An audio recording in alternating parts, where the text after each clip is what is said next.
चलिए बिस्मिल्लाहिर्रहमानिर्रहीम, अस्सलाम वालेकुम, वेलकम टू ऑल। तो आज हम शुरू कर रहे हैं अपना चैप्टर 6 के लास्ट टॉपिक्स, और इनको आज हम वाइड अप करते हैं इंशाल्लाह।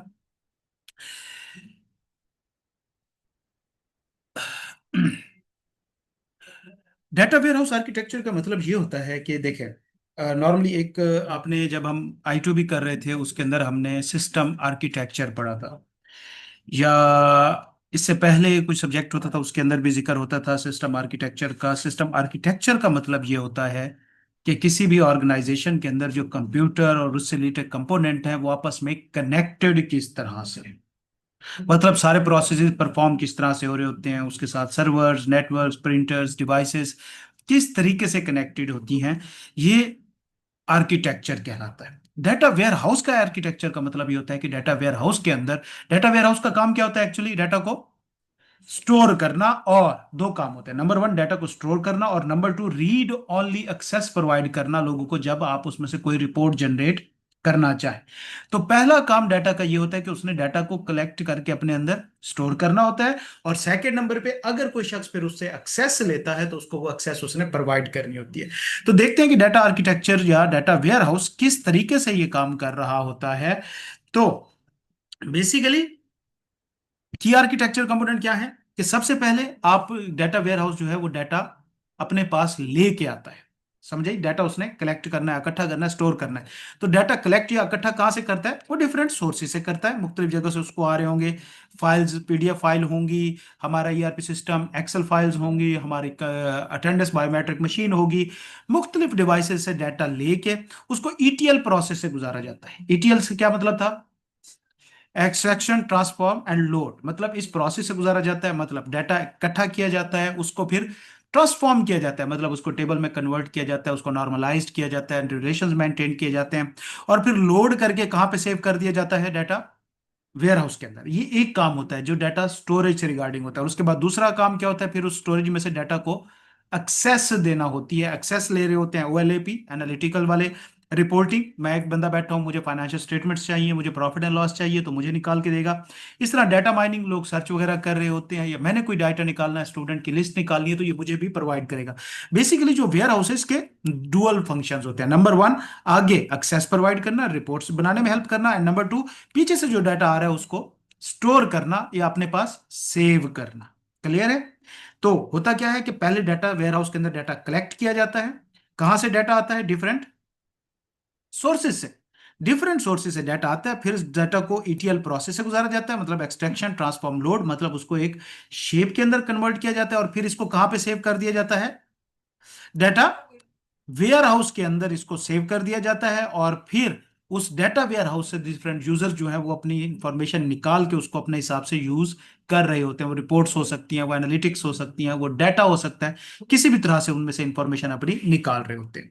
तो पहली लेयर क्या होती है, डाटा एक्विजिशन। सबसे पहले डाटा वेयर हाउस के अंदर क्या काम होता है, डाटा कलेक्ट करना। एक्विजिशन, डाटा एक्वायर कहां से होता है, डिफरेंट sources है।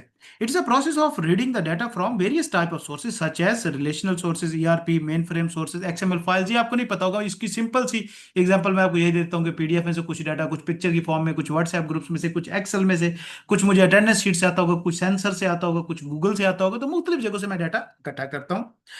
दूसरी स्टेज क्या होती है, स्टेजिंग। स्टेजिंग से मुराद क्या होता है कि इस डाटा को हम क्या करते हैं, where data is clean and transformed, मतलब ईटीएल स्टेज में से गुजरता है, जहां पे डाटा को हम क्लीन करते हैं, नॉर्मलाइज करते हैं, उसको टेबल्स की फॉर्म में लेके जाते हैं।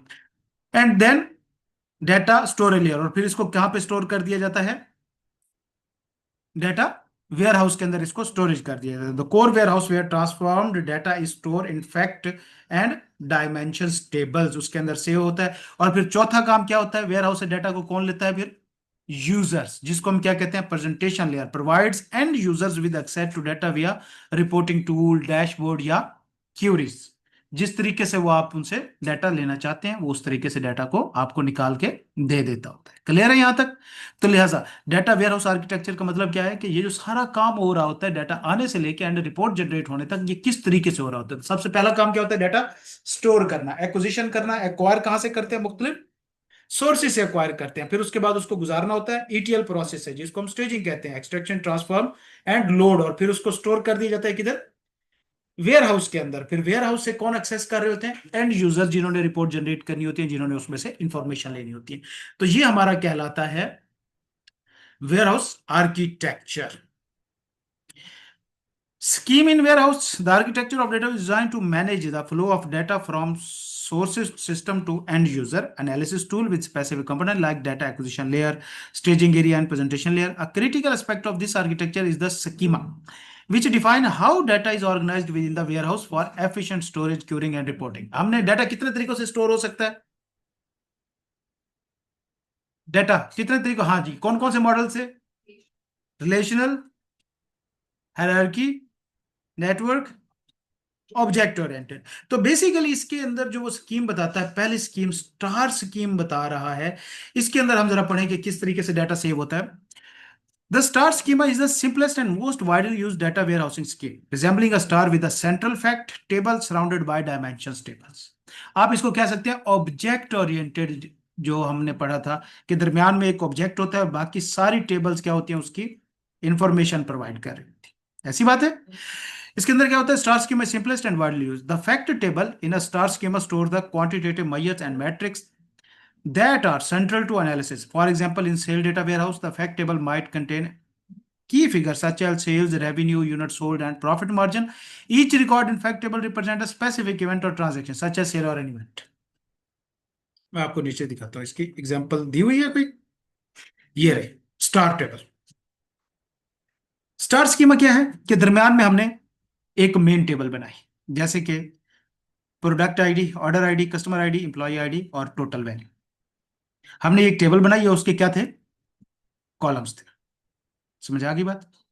अब जो इंप्लॉय आईडी है, इसके लिए एक अलग से टेबल मौजूद है जिनके अंदर इंप्लॉयज की डिटेल है, जैसे employees ID, employee name, title, department और रीजन। इसके लिए इंप्लॉय आईडी के लिए अलग से। इस तरह प्रोडक्ट, जो इसके अंदर सिर्फ एक प्रोडक्ट है, उसकी डिटेल किस में अंदर है? एक अलग टेबल के अंदर है, product ID, product name and product category. समझ आ गई बात?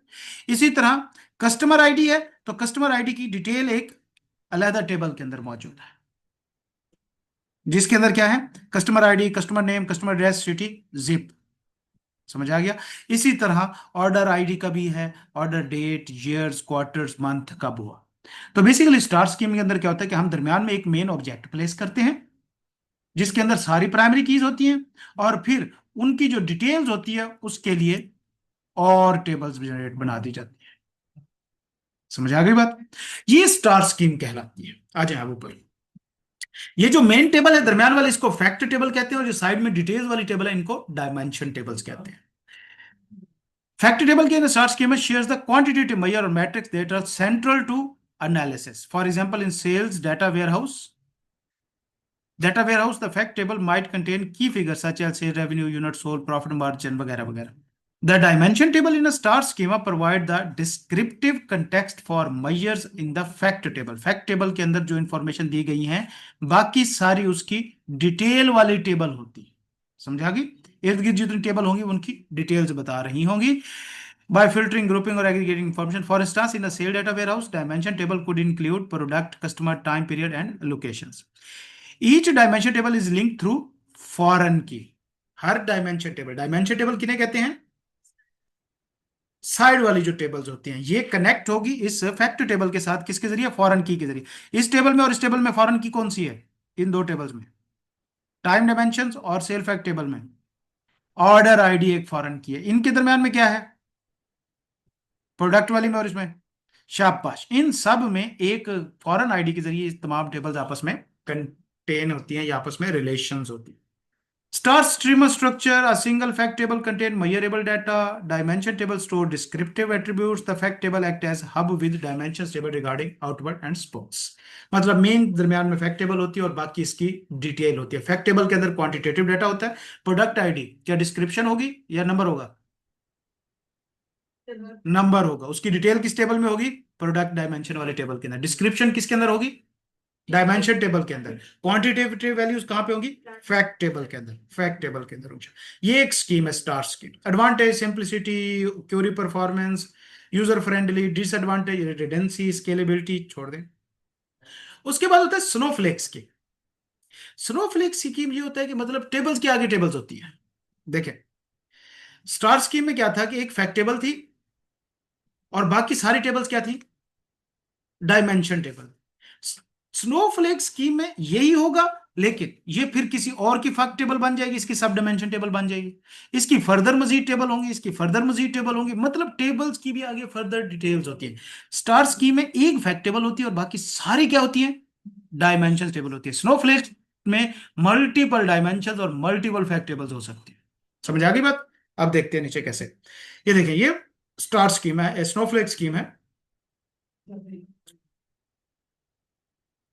Snowflake scheme is an extension of the star scheme where dimension tables are normalized into multiple related table resembling snowflakes। जैसे कि ये एक फैक्ट टेबल है, इसकी डायमेंशन टेबल कौन सी है, ये वाली, ये वाली। फिर इसकी सब डायमेंशन टेबल ये वाली बन रही है, इसकी सब डायमेंशन टेबल ये वाली बन रही है, इसकी सब डायमेंशन टेबल ये वाली बन रही है। समझ आ गई बात? इसके लिए देखा जाएगा तो ये इसकी फैक्ट टेबल बन जाएगी, इसके लिए देखिए, इसके लिए देखेंगे तो ये इसकी फैक्ट टेबल होगी, इसकी फैक्ट टेबल ये होगी, तो ये डायमेंशन और सब डायमेंशन टेबल्स होती है। स्नोफ्लेक्स में dimension and sub dimension table होती है। The fact table remain central but dimension tables are split into sub tables. Central table फिर भी कौन सी है, फैक्ट टेबल है, मतलब एक फैक्ट टेबल और डायमेंशन टेबल्स मल्टीपल सब टेबल्स होती है। समझ आ गई बात? The fact table remain central, ठीक है। This create a hierarchical structure with additional joins between dimensions tables. Advantage disadvantage वही चीजें हैं। तीसरी स्कीम कौन सी है, गैलेक्सी स्कीम। इसमें क्या होता है, fact constellation scheme, multiple fact table और मल्टीपल डायमेंशन टेबल्स होती है।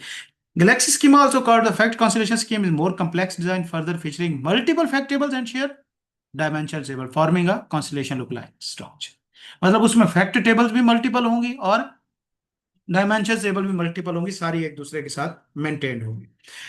स्ट्रक्चर के फीचर कंटेन टू और मोर फैक्ट टेबल। कम से कम कितनी फैक्ट टेबल्स होती हैं, दो। स्टार स्कीम में कितनी होती हैं फैक्ट टेबल्स, एक। डायमेंशन टेबल भी एक एक ही होती है। जबकि गैलेक्सी में फैक्ट टेबल एक ही होती है, लेकिन डायमेंशन टेबल मल्टीपल हो सकती है। स्नोफ्लेक्स सॉरी स्नोफ्लेक्स में, जबकि गैलेक्सी में मल्टीपल फैक्ट टेबल्स और मल्टीपल ही डायमेंशन टेबल्स होती है। आर्शियर across fact table, flexibility, advantage disadvantage वही चीजें, इसके अलावा और कुछ भी नहीं है। स्टार स्कीम आप कब चूज करेंगे, use this for simplicity and speed. Snowflakes opt for when storage efficiency and data integrity are priorities. Galaxy schema जब आप इंटरप्राइज लेवल पे, बड़े लेवल पे ईआरपी सिस्टम बना रहे हो, तब आपको स्नोफ्लेक्स लेवल पे जाएगा। चलें जी, डाटा मार्ट्स पे आ जाते हैं। डाटा मार्ट क्या होते हैं, बेसिकली डाटा वेयर हाउसेस के अंदर फिर डिफरेंट कंपोनेंट्स होते हैं, उनको डाटा मार्ट कहा जाता है। जैसे फॉर एग्जांपल, ये मेरे पास एक स्टोरेज है, ये मेरी एक स्टोरेज है दिस स्पेस, ऐसी बात है। ये पूरी मेरी एक हार्ड ड्राइव है जिसकी टोटल स्पेस कितनी है, अराउंड 128 GB, ऐसी बात है। अब उसके अंदर कितने पोर्शन में डिवाइडेड है, दो। ये फर्दर अगर मैं अंदर जाऊं तो कुछ फोल्डर्स हैं, कुछ किस तरह के हैं, ये फर्दर स्टोरेज के अंदर डिवाइडेड है। ये जो अंदर सेगमेंट्स हैं इनको क्या कहते हैं, डाटा मार्ट्स कहा जाता है। वेयर हाउस एक बड़ा, उसके अंदर जो खाने होते हैं उनको मार्ट्स कहा जाता है। शाबाश। Data marts is a subset of a data warehouse tailor to a specific business unit और सब्जेक्ट एरिया। मतलब जैसे फॉर एग्जांपल ये देखें, इसी के अंदर है, तो ये एक, अगर मैं एग्जांपल लूं कि ये एक डाटा मार्ट है, इसके अंदर मेरा डाटा पड़ा हुआ है, तो इसके अंदर सारा कुछ क्या होगा, ऑडियो फाइल्स हैं, इसके अंदर बैकअप फाइल्स हैं, लैपटॉप डाटा, लैपटॉप क्वालिनाइट्स, पिक्चर, वीडियोस, वेयरहाउस। मतलब ये अंदर सारे जो डिवाइडेड होते हैं पोर्शन, इनको डाटा मार्ट्स कहा जाता है। Types of data mart, dependent, built from an existing data warehouse, sales data mart extracted from corporate warehouse, independent, create directly from source system bypassing a central warehouse। benefits, speed, focus। चलिए जी, आजा and हमारा छठा chapter हो गया अल्हम्दुलिल्लाह। Monday को इसका test होना है, आपका एक क्विज होना है, 50 मार्क्स का क्विज होना है। कम से कम 3 से 4 क्वेश्चन होंगे जो आपने सॉल्व करने हैं। 6 चैप्टर्स का पूरा एक क्विज होगा इंशाल्लाह। तैयारी करके आनी है। मंडे को, आज क्या है, Wednesday, Thursday, Friday, Saturday, Sunday, मतलब भलूस दिल्ली दूरस्थ बेटा, क्या बातें करते हो पांडे जी, क्या वो कल देखेंगे। और उसके बाद फिर हमारा अगला टॉपिक है सिस्टम का, फिर हम सिस्टम को लेके चलेंगे। आज के लिए ना फिर मेरा बच्चा, चले, अल्लाह हाफिज।